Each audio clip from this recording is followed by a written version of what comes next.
Hello, everybody. We're just having a lot of people jump into the meeting. Appreciate you all being here. Thank you very much. As people are jumping on, I wanted to just confirm that you are here for a webinar for Bill C-8 and your business. For some of you, you are aware that Bill C-8 is now the law. It's been coming on for quite a while.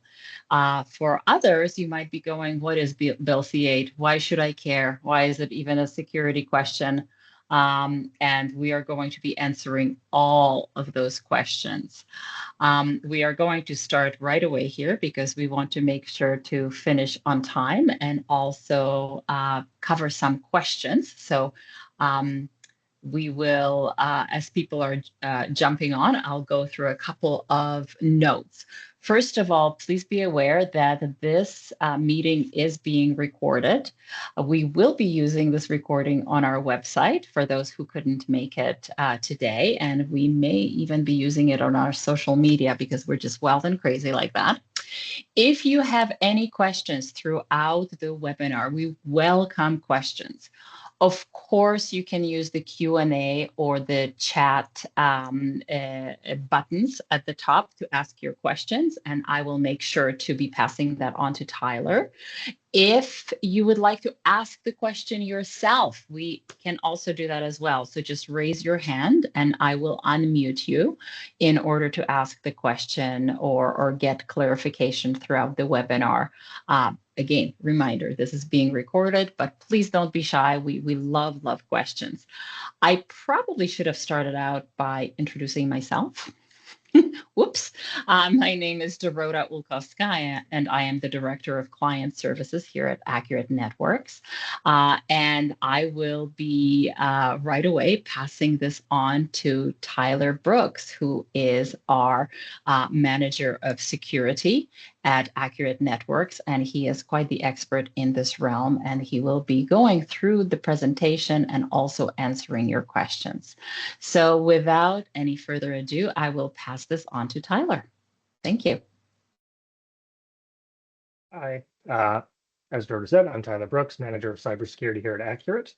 And so today I'm going to give you some good news and some bad news about Bill C-8, which is Canada's new federal cybersecurity law. The first good news, almost no one attending this webinar today is going to be directly regulated by the new legislation. Now for the bad news, that doesn't mean that this is just going to be the shortest webinar in history. Please don't go get more coffee right now. Even though you're not directly regulated, you're almost guaranteed to be impacted. Now here's even the better news. There's a way that you can use that to your advantage. The businesses that treat not regulated as not my problem are going to get caught flat-footed. The ones that don't are going to look like the smartest vendor in the room the first time a client starts to ask them about it. So give a little introduction to the bill. So Bill C-8 received royal assent on June 16th, 2026. It is the first comprehensive cybersecurity law of its kind in Canada. We've had some privacy legislation like PIPEDA, but nothing truly security focused up to this point. We have existed in a bit of a regulatory dead zone compared to the Americans or the European Union up to this point. A lot of the requirements being introduced here would honestly be considered pretty fundamental under something like GDPR in the EU. So most of you in this room are not going to be directly regulated by it, like I mentioned. However, there's a real difference between not regulated and not affected. And I can promise you that almost everyone is going to feel the impact of this.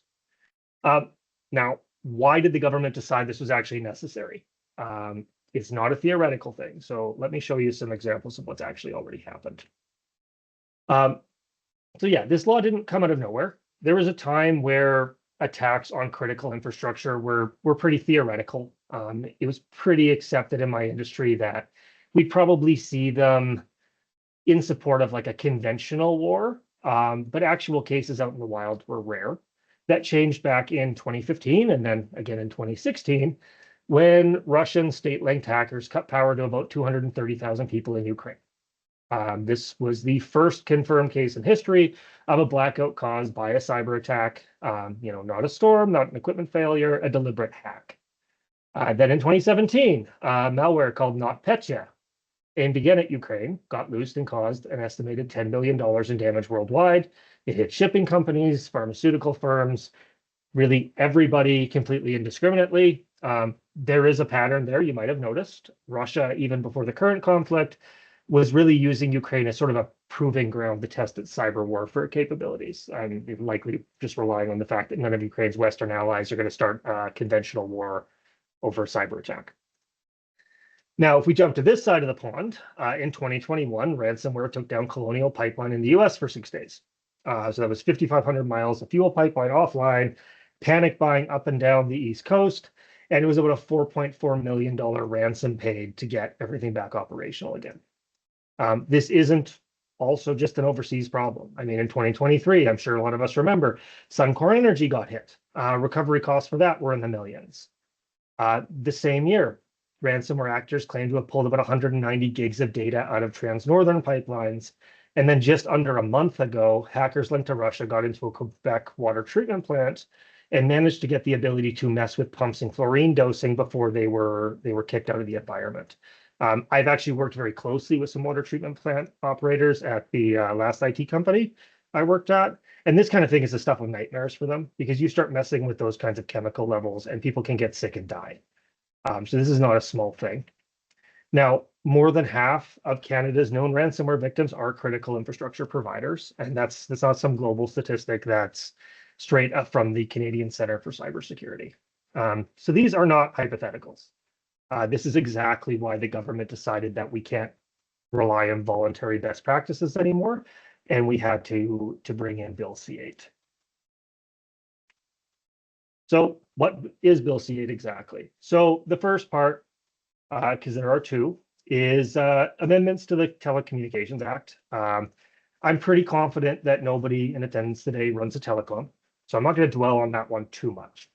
But essentially, it strengthens the government's ability to enforce certain actions in response to threats, and it lets it mandate that certain hardware vendors can't be used if there's a concern that they might be compromised by a foreign adversary. So one example of this was a few years back where the Chinese vendor Huawei was basically banned all over North America because of its fairly strong ties to the Chinese government.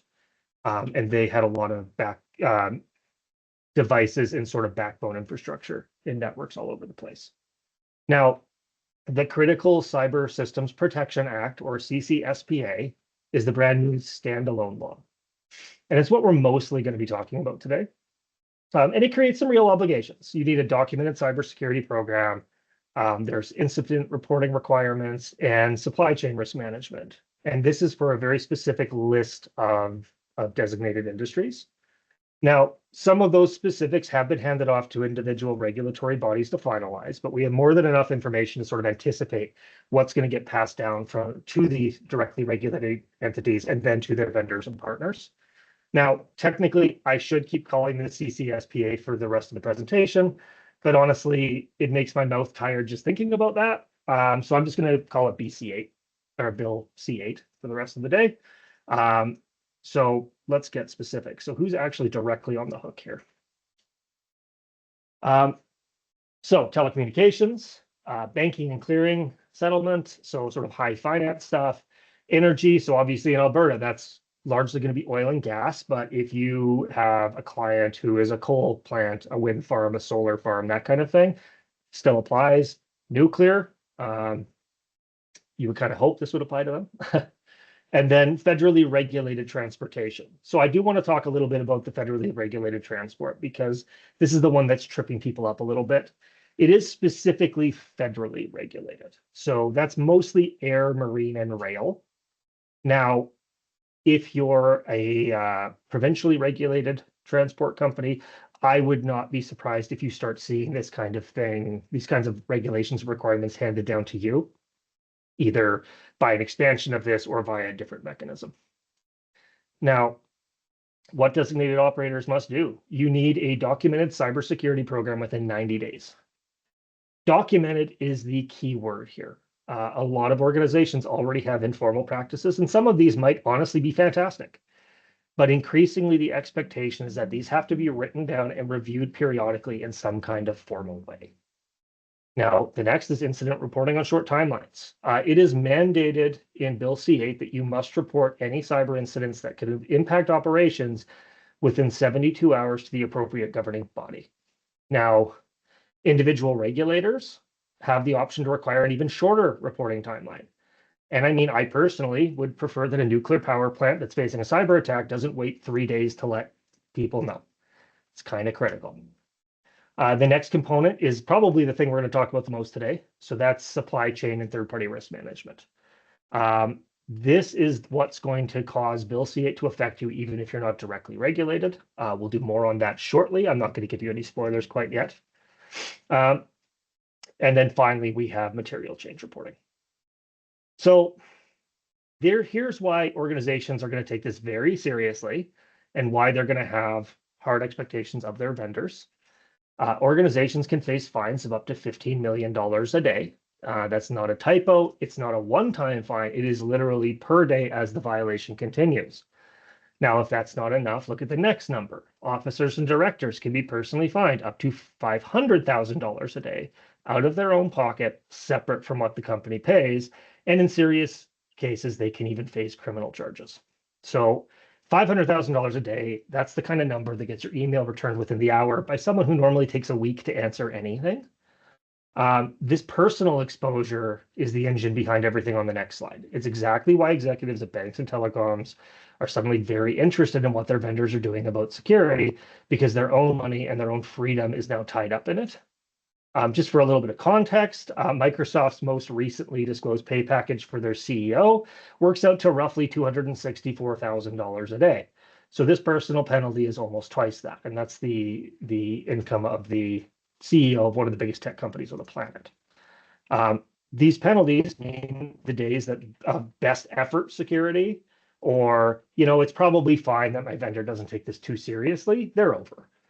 You might have a great long-running relationship with an organization, but if you don't take cybersecurity seriously, they may decide that they just simply can't risk continuing to do business with you.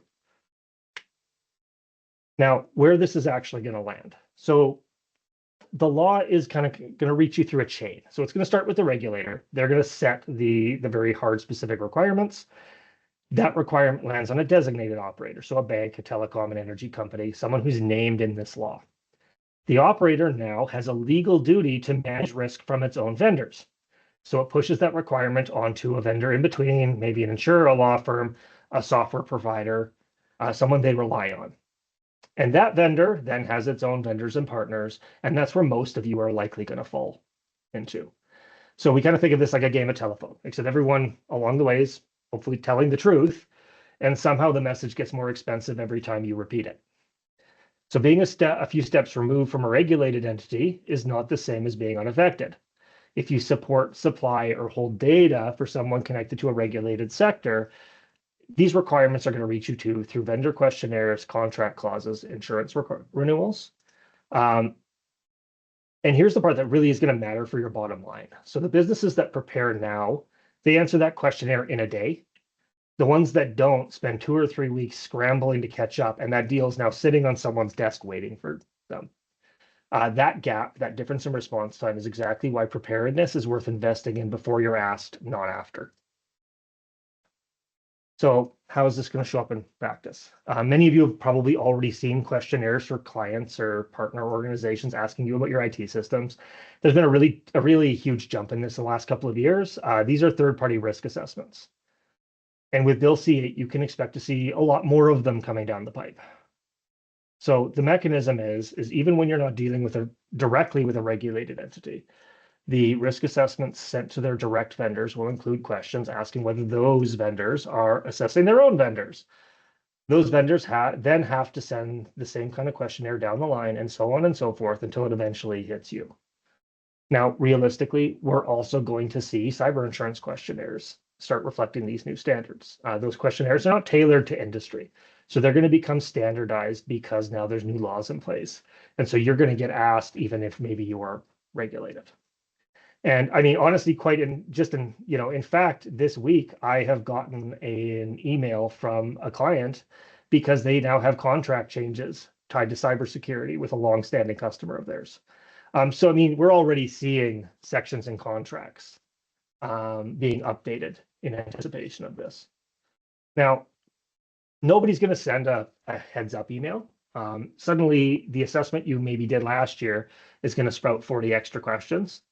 And your ability to answer those questions quickly and thoroughly is going to reassure that client that you're still the right vendor for them. But on the flip side, if you struggle to answer them, or if you're answering in the negative for all these new questions, this may make them question whether they can risk doing that business with you. I mean, remember, their clients are insisting that they're evaluating vendor risk. Working with vendors that don't take this seriously may cost your client business. These regulations, they aren't even completely finalized yet, and this paperwork is already showing up on desks. Whatever final rules end up looking like, the real world is already starting to ask the questions before the government's even finished writing the answer key. Now, let's consider a business for as far as you can remove from a bank or a telecom or an energy company. So a homeless shelter or a social services not-for-profit. It's never going to be a designated operator under this law, period. There's no universe where that changes. But it doesn't mean the conversation stops there. And if the pressure reaches an organization this far removed, it's worth asking how much sooner it's going to reach you.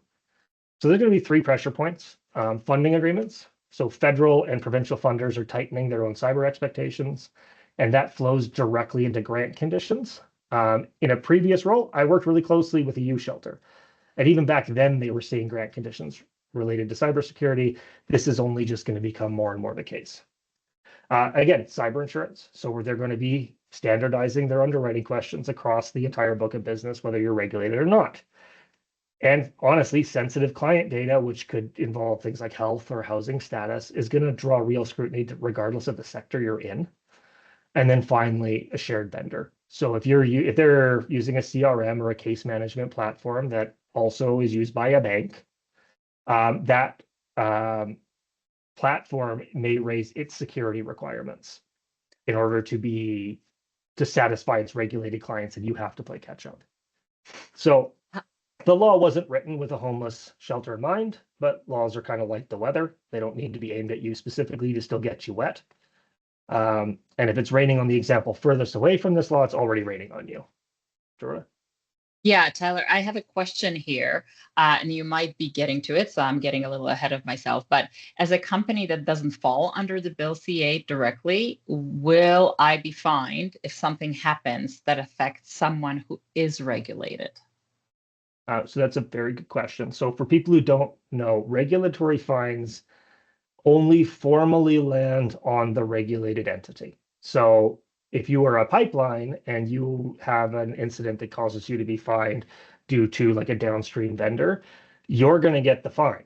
Now, the problem is going to be realistically what's going to happen is if you are doing work for a regulated entity and there's a flaw in your security that causes them to have an incident that takes them down, they start getting fined, what do we realistically expect is going to happen? You're going to get a call from their lawyer. Okay. And this could actually follow all the way down the chain of vendors. If you're 3 or 4 stops removed, you're still potentially going to be seeing blowback. And it frankly could snowball. It sort of depends on contract, if you have limitations for liability and things in your contracts. But very possibly it could snowball. So it's actually higher than just the 15 million because you're now being taken to court for reputational damage, lost revenue, recovery costs, those kinds of things too. So this is again very serious, and the fine might stop with the regulated entity, but the cost is certainly going to be getting past that. So we're going to see quite a few fun outcomes of this in the years to come. Oh, 100%. Yeah. Okay, thank you. Yeah, it's going to be a weird and wonderful place for us all. So where does this kind of fit, putting C-8 sort of in context of everything else going on? We're not starting from complete zero here. You're already dealing with some underlying ideas. It's not a brand new mountain. It's just the same hill you're already climbing. The grade's just gotten a little steeper. So PIPEDA, it's the federal privacy baseline that you all already navigate, whether you know about it or not. It has its own breach notification rules. Alberta PIPA is the provincial equivalent and actually governs most of the businesses in this room day to day. If you've ever received one of the lovely incident reports from my team here at Accurate, You've likely noticed that we request you review your breach notification requirements. That's what we're directing you to. Cyber insurance requirements, they've been asking for MFA monitoring incident response plans long before C-8 ever entered the conversation. And Bill C-8, it's really ultimately just sort of the newest layer. It's adding a documented program, reporting expectations that flow down the supply chain, and on top of everything, just really on top of everything already sitting there. So a PIPEDA is the seatbelt you already wear day to day without thinking about it. C-8's the airbag that nobody asked for, but we're all going to be very happy exists when the time comes. So getting ahead of it, what this looks like. So quick gut check for things that make up getting ahead of it. Know whether you're exposed and through which relationship. Have a documented defensible cybersecurity program. Be able to answer a vendor questionnaire without scrambling. And then finally have an incident response plan with defined reporting steps written down, not just understood informally. Relationship tracking is going to matter here more than a lot of people expect. So if an incident occurs, you need to know which of your clients are either directly or indirectly regulated. So because you need to tell them and you need to inform them within a specific timeline. This is not something you want to figure out on the fly in the middle of a breach. None of this requires rebuilding a compliance department. It requires a documented defensible starting point, something you can point to and say, here's our answer, instead of making things up on the spot. And I mean, if your incident response plan currently lives entirely inside someone's head and that person happens to be on vacation when something breaks, that's not a plan, that's a hostage situation. This is also where that competitive angle is going to kick in. The businesses that can check these 4 boxes are the ones who look ready the moment a client asks, instead of the ones scrambling to look ready. So let's next we'll talk about what actually building this looks like and what happens afterwards. But I think Dorota has a question. That's Dorota for you. And I'm asking this for some of the people who are on the call here. As I'm looking at this list and I'm thinking, okay, know whether you're exposed and through which relationship. I know you're reviewing this with all of us, but there are many complexities depending on who your clients are and who your vendors are and such. Is there any direct path that people can go through to figure out their exposure levels?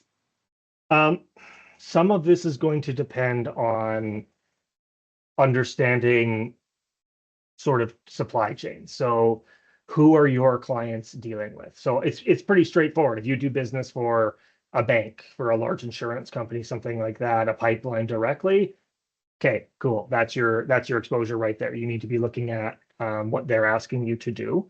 It's going to get more complicated if you might be 3 or 4 steps removed. At that point, what I'd recommend more than anything is make sure you have a good program built up so you're ready for when this comes down. And then you should be seeing in contract requirements and that kind of thing from your vendors who is actually mandating incident reporting and timelines. And that's where you need to be making a point of noting who that is, understanding what the timelines are. And frankly, they should be getting built into your incident response plans. So when everything's on fire, you just have to look at a table. You don't have to go scrambling through your email to figure out who needs to be informed. Gotcha. And Chris just made this comment, what kind of questions would a vendor ask? How can we be prepared for that? But that links exactly to what you just stated, to do that homework and put that as a part of your process. Okay, thank you very much. Absolutely. And just to say a little bit more about that, people have been getting these kinds of questionnaires for years now. Just based on that, like I've seen ones that came directly out of banks. So they're obviously building those with C-8 in mind. So if we look at those kinds of questions, we can kind of understand what realistically they're going to be asking for and start preparing ahead of time, even as the final regulations are still being finalized. So now, this isn't a one-time fix. It's going to be an ongoing posture. So you're going to need to do an initial alignment. So that's going to be mapping your current security posture against Bill C-8 program elements and coming back with clear priorities. So it's kind of like a check engine light for your cybersecurity program. It's better to see it now than to find out when you're out on the highway. This is the foundation that everything else is going to build on. We're going to close the most serious gaps, and we're going to get that program established. So Then it's going to become a loop. We're going to monitor, we're going to review, we're going to adjust, and then we're going to report, and then we're just going to go back to monitor again. This is a very common thing in cybersecurity. It's never done. It's just a continuous process. It's just going to keep turning quarter after quarter as the guidance evolves. And it's going to evolve. Whatever we see in the next 6 months, a year from now, it'll be a little different, and we just have to stay ahead of it. It's really not enough for this to be informal, casual process either. You need to actually be documenting these discussions and improvements as they happen. When it comes to questions related to compliance, it's not enough to say you're doing it. You have to actually be able to provide evidence that it's happening. Now, treating this as a one-time exercise you never touch again is worse than not knowing where you stand, because it creates false confidence. The threats change, the regulations change, and a posture that goes stale quietly becomes a liability instead of a protection. So doing this once and then never looking at it again, it's a lot like buying a gym membership every January. I mean, technically, yes, you're a member. Doesn't do a whole lot of you by the time March rolls around and you've never stepped foot inside the building. So I just want to be very clear on a few things. Not everything is 100% settled yet. So as I had mentioned earlier, some specifics have been handed to existing regulatory bodies to sort of refine for their industries. So things like designation lists, exact reporting thresholds. As I said, there's a maximum. They have to report it within 72 hours, but specific industries could maybe say, no, we need an answer and we need to be notified within 24. We need to wait for that. We move at the pace of these regulatory bodies with this. I don't want to stand here and pretend everything is completely worked out, because it's not. However, it's also not a reason to wait. It's the reason to start now and to keep adjusting as the picture sharpens.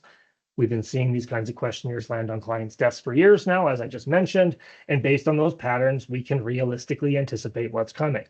What's actually going to change is that it's going to become almost impossible for a business to give a pass to a vendor that's dragging its feet. Now means building the foundation. So that's a documented program monitoring incident response, vendor risk practices, built around the clear direction the law is heading, even before every single number has been finalized.